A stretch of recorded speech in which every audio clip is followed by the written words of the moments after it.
So, in the current generation, the Gen Alpha or the Gen Beta is what we say, right?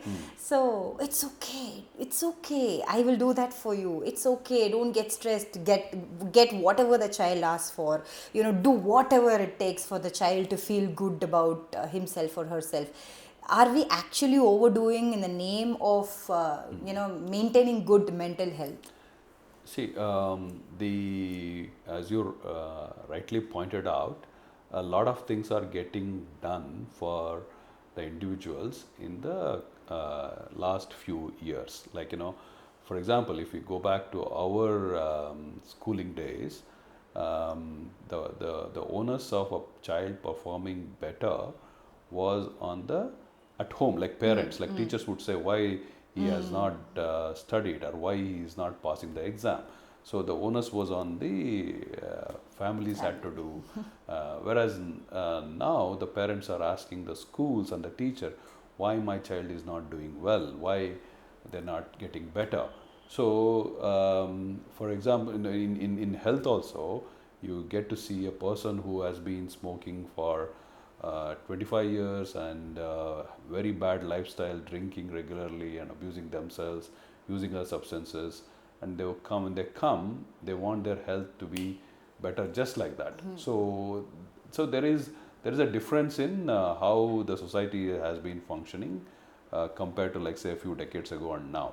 So coming back to this current generation, Gen Alpha, a lot of things have changed how it used to be and how it is now. But that doesn't mean the kids who are coming out of the system, the new adults now, you can't call them kids. So they don't have their strengths. It doesn't mean that. So they still have whatever the strengths they had. They also have their vulnerabilities. Maybe they haven't had the same type of challenges what the previous generations faced, but the challenges these kids, going to use the term kids, so the kids are facing is completely different to what we were exposed and what we saw. And these are still challenges. For example, whether it is social media related challenges or the work related environment, what they come across compared to the type of works what we used to do or our parents used to do. So it's a completely different type of challenges. It's not easy facing, they may not have faced those challenges, but it's not easy to face the existing challenges as well. So it might be that they were a little bit more fortunate in getting things done or things happening to them, but that doesn't make it life any easy for the Gen Alpha as well. So, having said that, right, moving one step behind, the Gen Z, the young adults, like you said, whoever is out of college and into work, there is a very recent survey that actually went viral, which says that the managers are cribbing. Okay. So, so there is a recent survey, doctor, that managers are scared to recruit Gen Z kids. Because they say Friday 3 o'clock, I'm off. Don't come and ask me anything. That's the attitude, and that's how they respond to the management wherever they're working. So they're saying they are not able to put any pressure on the employees. Even if they put pressure, they simply resign and they go off. So that's the kind of attitude that they are coming up for the work, which was not the case when we used to start as freshers, right? So we'll say it's okay, I will work for extra hours. It used to be the other way around.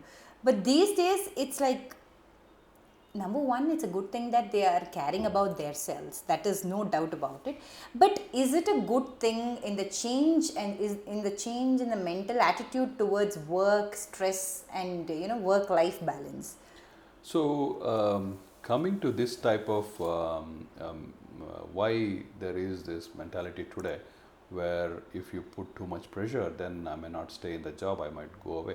That is because today there is a lot more opportunities. Whereas the person who is telling or trying to give that extra work or trying to ask them to do more is the person who had much lesser opportunities in the society in those days. So the outlook was that somehow I have to sustain, somehow I have to manage, otherwise I might end up losing this job. And so whereas today it might not be the case. That's one. The second thing is also at home, sort of, it was compulsory that the previous, we're going back to what is the one before millennials, what do you call Gen Y, Gen 90s kids. 90s, or even going back 70s, 80s. 80s. So, Boom, yeah. so if you go back, so where the person who was doing the job, who started doing the job in their mid 20s, continued to do the same job or similar job till they retired. And so in those days, the opportunities were hardly there, and you had to just do what you have, and you had to cope with what was happening around you.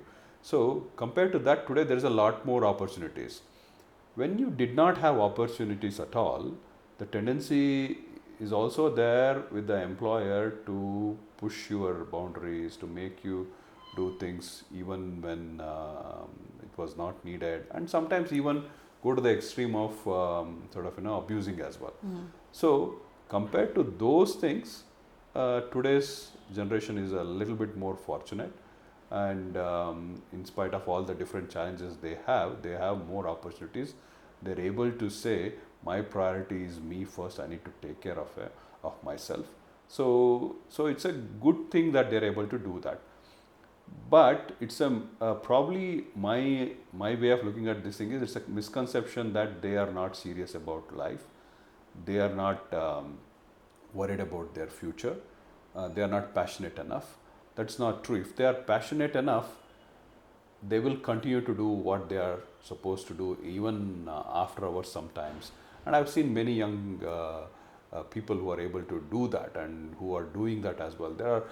We come across people who work really hard. I'm talking about, you said about Gen Zs and who have just passed out of college and doing. I'm sort of, I've seen some people who joined as marketing in our hospitals who work really hard. They come early in the morning, sort of 8 o'clock they start sometimes, and then they are staying at work beyond 6, going and meeting doctors and trying to make things happen. So just giving that as an example. So like that in different professions as well, you come across a lot of these young people who are doing it. So, but there is that conception, people are not able to push them to do things what they don't like. So that probably is changing. People are prioritizing their life better. That's what is more important for me. What is number one priority for me and my life at this point in time? I'm going to do that. If it is seeing my partner, I have to really go and see the person today, because that's important for me to maintain this relationship. That is going to be the number one priority. So in that way, so they are able to prioritize things better, because they don't have that insecurity today. So even at home, there is probably a little bit more affordability to be able to sort of, you don't have a job in between. You might be okay to sort of, few months and before you being unemployed for a few months before you trying for a job. So those kind of opportunities are there today, where it was not there before. Right. That might be the reason, I think, but that's what I would say for that particular. Okay. So I think the managers are going to be like, no, that's not the case. they have to think differently. They have to use what's going to be stimulating for those young people, what's going to help them to sort of, the managers I'm talking about, help them to get more work out of these youngsters. Right. And that is the way they are supposed to function. They also have to change the way they have been functioning over the years. True. Isn't it? Yeah. So that's a piece of advice for all the managers out there. Yeah, okay. Yeah. For the entire IT fraternity, that's absolutely, a big piece of advice. They also means, I'm sure they are also aware, and they are looking into those aspects as well. Right. So if you look at new workplaces, some of the IT industry, what they have, it's fantastic. So they have all kinds of things happening in those workplaces. Right. Sort of in terms of recuperating, recovering, whatever the sort of, in between breaks and what all different activities that can be done, all those things are happening within the workplace. That's a really good thing. Good thing. Yeah. Right. So, okay. So, doctor, talking about kids and pampering and many other things in this generation, right? What are the common problems that the kids are coming up with these days? Okay. So kids generally present with different ways. The problem, whatever they might be having, sometimes it is that they are refusing to go to school. That might be a way of presentation. Sometimes in the school they are frequently getting into problems, or they are not performing in their academics, or they are getting into trouble at the playground. So different type of things. And also at home, they are not sleeping, they are not eating well, they are get sort of tantrums frequently. So any of these kind of presentations, which usually they come to us. So when you try and assess, sort of then you try to sort of, if it's school related problems, for example, the conditions might be, they might be slow learners, and they might be having a particular problem, what we call as attention deficit hyperactivity disorder. Or when coming to the slow learners themselves, it might be to do with sometimes their IQ itself might be low for various circumstances. It might be birth related injury, or it might be growing up they had severe illnesses, or they had seizures which they repeatedly continue to have seizures, and then that affected to some extent their brain. So any one of those things might have affected. So that type of problem. If what is the advantage of getting it diagnosed or so, is that people know their limitations, people are able to help them accordingly better, rather than knowing that sort of you're not just studying, you're not just getting enough marks and being very harsh with them. If you understand, they might be able to handle it better. That's one. Then there is other problems when you frequently have academic problems. There is this thing called a specific learning disability. That learning difficulty might be because of to do with maths, or to do with languages, to do with writing, or to do with reading, any one of those kind of problems. So if you identify the problem early enough, the rectification also can start early. So over a period of time, they develop the skills to address these deficits, and they might come to some sort of a normal range they can reach up to. Or even if they are not able to reach up to normal range in those aspects, they might be able to, the skills might be good enough to help them to reach a sort of a good functioning level, which they might not have achieved if they had not taken that particular help. Coming to attention deficit disorder, so in that there is kids who have, along with attention deficit, they also have hyperactivity. Then there are kids who have do not have hyperactivity but only attention deficit. So what can be the problems? The problems can be, if there is a kid who is suffering from attention deficit and hyperactivity, they can be extremely disruptive. They keep troubling their kids who are sitting next to them. They become extremely challenging and trouble teachers as well. They can run around in the class without realizing what they are doing. That might be hyperactivity. Whenever there is hyperactivity, the problem tends to get recognized a bit faster. But then there are certain kids who are bright but have attention deficit, who, because of being bright, they somehow manage and once they reach a crucial stage, their performance starts getting affected, and suddenly you get complaints that extremely bright till 2 years ago they were toppers, and now they are not able to perform. That's a very common problem. So that kind of situations. So where they are not able to focus, not able to concentrate, they daydream, they are not able to fulfill the homework or assignments at the right time, they postpone a lot of things, and that kind of a problem. That can be because of attention deficit disorder. If it is identified in the early stages for both the attention deficit with hyperactivity, without hyperactivity, lots of treatments are plans are available.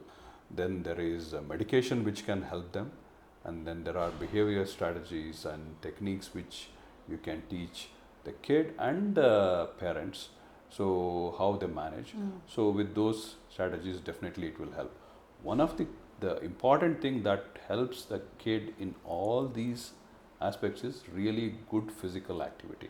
And if they are good at sports, or even if they are not good at sport, if they can be encouraged to pick up some kind of physical activity, some kind of a sport, whether it is football, tennis, whatever it might be, if a good physical activity is going to be extremely helpful for all the kids in terms of their brain development, brain maturation, and overall in the long run achieving their better functioning levels.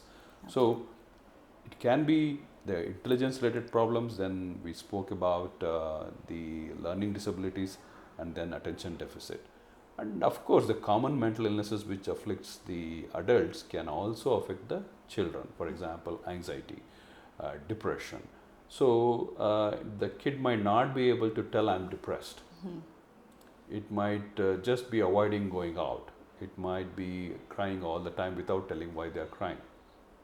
So these problems manifest differently, but once you start, like if a trained person assesses them and sees them, they might be able to see the problem, and in certain circumstances, if they need particular treatment, that can be started. So the common illnesses, mental illnesses which affect an adult can also affect a child, but they might manifest differently. So will they be able to overcome the disorder if identified early at an early stage? If identified early, see, look, the child, if you take, the development of the child's brain is happening. For example, the development go on, like say, till 20 in females, and even for boys, it can go on till 22, 23, even sometimes up to 25, the overall maturation of the brain functioning and their development and all these things. Because your brain development is affected by your growing up environment, your childhood, your neighborhood, your schooling, your teachers, the friends you have. All these things contribute to the child's development. So if you assist the child in maintaining a good development throughout the period, the overall outcome will be a lot better, isn't it? If a child is having, for example, at the age of 10, 12, suffering from depression and never got help, the child may not be able to achieve the potential what finally the person might have managed, because they didn't get the help. The deficits persisted. The deficits persisted to the extent of affecting their personality development, their overall confidence in life, and things like that. If they had received that help at that time, they would have overcome that, and that might not have been the factor, and they finally grew up and got better, reached their functioning level. Okay, interesting.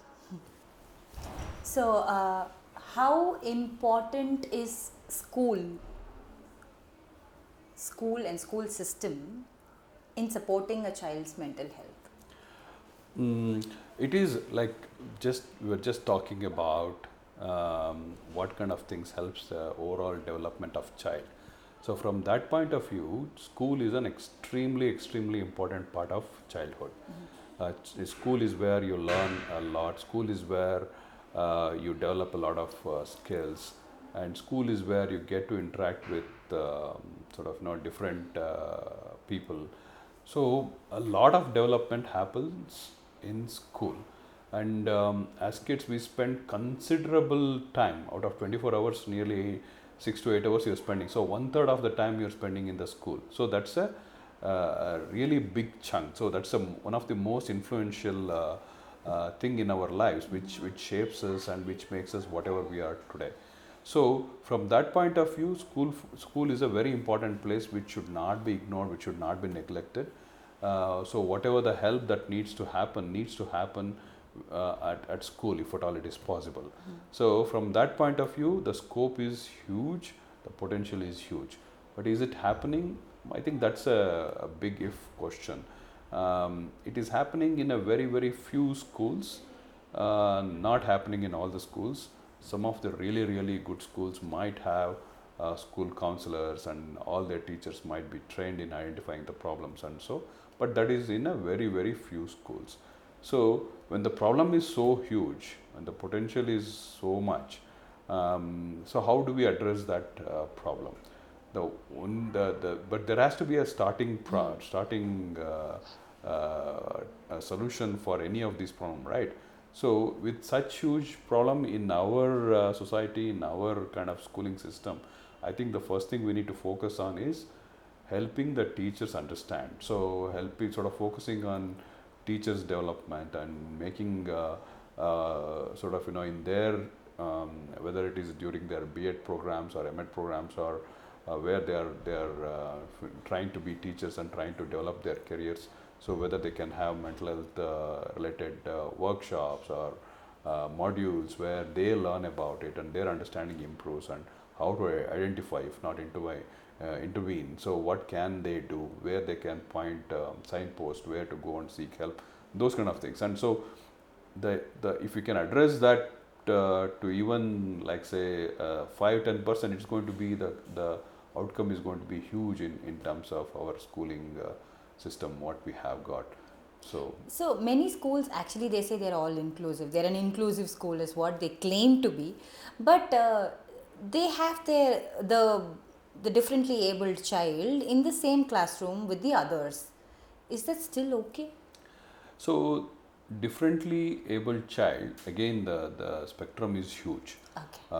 Sort of, if the differently abled child where the deficits are lot, then they might do much better in special environment where there is different types of inputs. But for a child with a problem is there, but it is not so much affecting its functioning. Little bit of support to them helps them to sort of function better and get on with the normal schooling process. In such situations, it is helpful. Okay. Social media and psychology. What is it? Do you think it's helpful or harmful? So, social media, we like it or not, today it is part of our lives. We spend a lot of our times with social media. So, if there are topics and if there are discussions happening about mental health, about the problems, it is good in any way. Any kind of discussion that's happening, it's a good only. But unfortunately today, a lot of like say things which shouldn't get the publicity what they are getting today, it is happening. For example, if you take overall society, it's much easier to get people interested in conspiracy theories than actual facts. True. Right, isn't it? So similarly, it is in social media you can sort of get treatment, supposed to be treatment interventions which are supposed to be sort of pushed on as treatment interventions. This helps, and you sort of go and see this person and sort of or use this ring with special stones. Yes. Or and do this particular puja and your problem will be sorted. Even these kind of things get pushed as part of solutions for mental health related issues. So the social media can be throwing good information, can be throwing sort of extremely absurd message, but how we are going to use is what matters to the person who is actually consuming it, isn't it? Right. So which is like the case with anything in life. There are all kinds of things available, but how you are using that information or that particular message, and which you are going to make part of your life, is actually left to the person. So if everything that is coming on social media is not truth, sort of be aware and sort of ask questions. Don't believe everything that is coming there, whether it is good or bad. Just think. You make up your own mind. Sort of ask questions, and if there is doubts and when there is this thing, so don't hesitate to ask question. So and don't hesitate to go and see the specialists and ask the questions, and then you can make up your mind, isn't it? So social media is not going to go anywhere. It's going to be there. It's going to, if anything, its influence is going to become even bigger than what it is today. So it is for us to have that ability to see what is right and what is wrong. That's something. Maybe our school systems, maybe our sort of those are the things like where they can assist the new kids and the new generation who are coming out, how to analyze this, how to assess this, and give them the skills so that they will manage whatever is happening in social media. True, yeah. A digital way of giving solutions. Yeah. All right. So, doctor, moving on. what is the one funniest misconception about psychiatry? So, misconceptions only if you take, there's a lot of misconceptions. Okay. For example, the psychiatric problems are problems for rich people. So, it affects the weakest type of person. All these things are misconceptions. But the funniest thing what you see is actually like a psychiatrist can read your mind. So that's one common thing. Like, if you say you're a psychiatrist in a social gathering or so, then some people sort of worrying and they start getting to sort of hide from you, and they stop talking to you. And that's probably one of the commonest and funniest kind of situation we come across.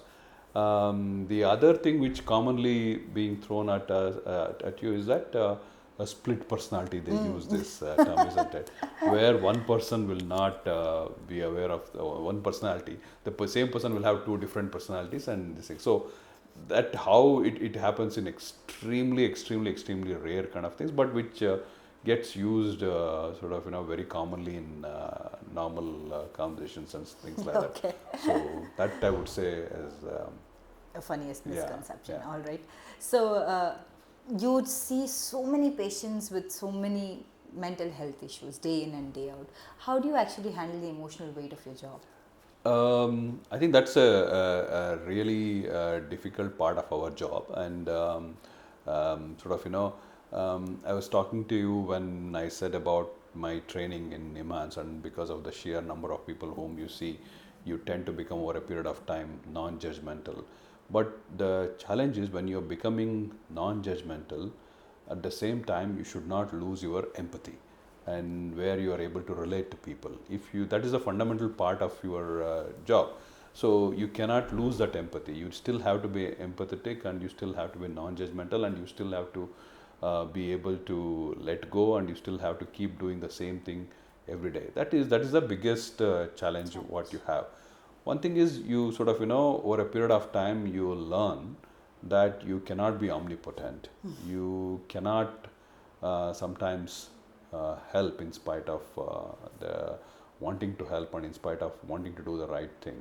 So knowing our limitation, and these are very important part of our training. You learn these things over a period of time, but being empathetic is the foundation important thing which you have to do in spite of all these things. How do you look after yourself, and ideally what is good for anybody including you, same things which is going to work for me as well. What is that? One is of course having a decent lifestyle, making sure exercise being part of our life, and these things are definitely helpful for any person and definitely helpful for any psychiatrist as well. The other thing which helps us in doing the job what we do is ability to let go, ability to be more forgiving, ability to be able to forget sometimes. So these are all things which help us. The more it's not just about telling that, it's about practicing these things as well. When you practice these things, it's about practice yourself to forgive more. It becomes easier. So more of that you do, the more easier it becomes. So then that's the way you look after yourself. That's what I would advise to a young psychiatrist. Okay. So, okay, well, adding on one more, right? So, is there one incident that has actually shook your entire perspective about psychiatry? Psychiatry in '96, so it's almost going to be 30 years, and been a psychiatrist for the last 25 years. So, I had read about these things and came across this situation in the past as well. But recently, again, came across this situation where, in their mid 30s, the couple came to me, where they had lost their 6-year-old child to cancer.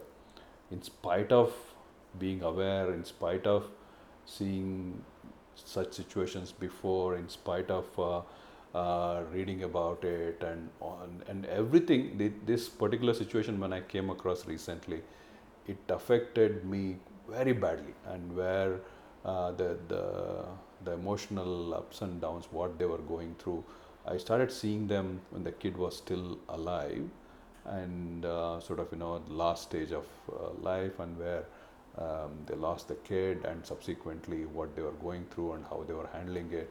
So it makes you question everything what you believe in.